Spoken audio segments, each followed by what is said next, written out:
오늘 문재인 대통령이 조혜주 선관위원을 임명했습니다.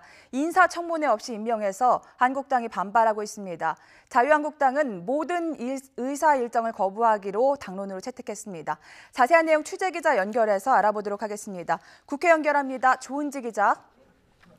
네, 국회입니다. 네, 극적으로 인사청문회가 열릴 것도 같았는데 결국 인사청문회 없이 임명이 됐군요.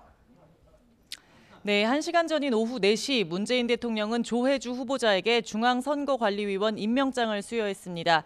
국민대 정치대학원 겸임교수인 조 위원은 이로써 지난달 13일 내정된 이후 40여일 만에 공식 취임하게 됐습니다. 청와대는 앞서 기자들에게 국회가 인사청문 기간이 지나도록 청문회를 열지 않았다며 헌법기관인 선관위의 공백을 최소화하기 위해 임명 절차를 밟는다고 설명했습니다. 국회 인사청문 보고서 없이 임명되는 벌써 8번째 장관급 인사로 선관위원 후보자가 국회 청문회를 거치지 않은 건 조혜주 의원이 최초입니다. 조 후보자는 민주당이 발간한 제19대 대통령 선거백서에 공명선거 특보로 게재돼 있습니다. 정치적 편향성 문제가 불거졌는데요. 자유한국당 나경원 원내대표는 긴급 의원총회를 열고 2월 임시국회를 포함해 앞으로 모든 국회 일정을 거부하겠다고 선언했습니다. 선거의 승부조작 시도이자 민주주의 파괴라며 권력농단 심판을 위해 릴레이 연좌 농성도 시작하기로 했습니다. 바른미래당도 선관위원은 정치적 중립이 생명이라며 대선 기간 특보활동과 관련한 야당의 지적이 나왔다면 겸허하게 수용하고 철회했어야 마땅하다고 비판했습니다. 또 조혜주 의원은 물론 인사검증자에 대한 법적 절차에 돌입할 뜻을 내비쳤습니다. 네, 자유한국당이 모든 의사 일정을 거부하기로 하면서 당분간 전국 경색이 불가피해 보입니다. 자, 이번에는 자유한국당 당권 레이스가 본격화하고 있는 상황 이야기 나눠보겠습니다.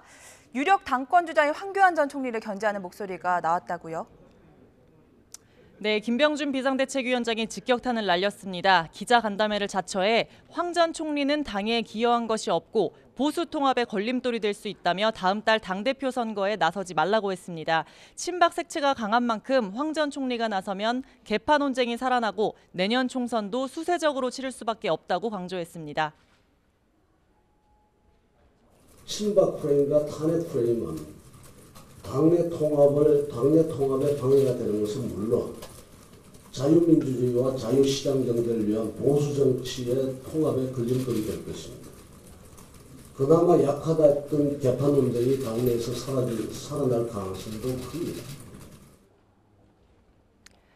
네, 오전 김 위원장의 이 발언 이후 두 사람은 오후 국회 행사에서 미묘한 분위기 속에 마주쳤습니다. 황 전 총리는 기자들과 만나 나는 나의 길을 가겠다며 불출마 요구를 우회적으로 반박했습니다. 지금 상황이 누구는 하고 누구는 뒤로 밀고 그럴 상황이 아니라면서 문재인 정부의 총체적 난국을 극복하기 위해 모든 힘을 모아야 한다고 강조했습니다.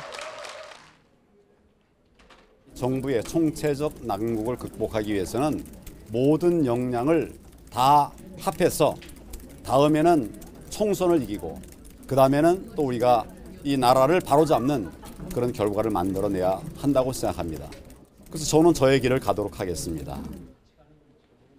네, 역시 불출마 요구를 받은 오세훈 전 서울시장도 특정 주자가 개파색이 강하다 보니 김 위원장이 고민한 것 같다면서 그 충정은 이해하지만 동의하기는 어렵다고 했습니다. 누구는 대권 주자다 아니다 쓰여있는 것도 아니고 벌써 대선을 이야기할 때인지 시기도 적절하지 않은 논의라고 잘라 말했습니다. 다음 달 27일 전당대회까지 이런 크고 작은 파열음은 계속될 것 같습니다. 지금까지 국회에서 YTN 조은지입니다.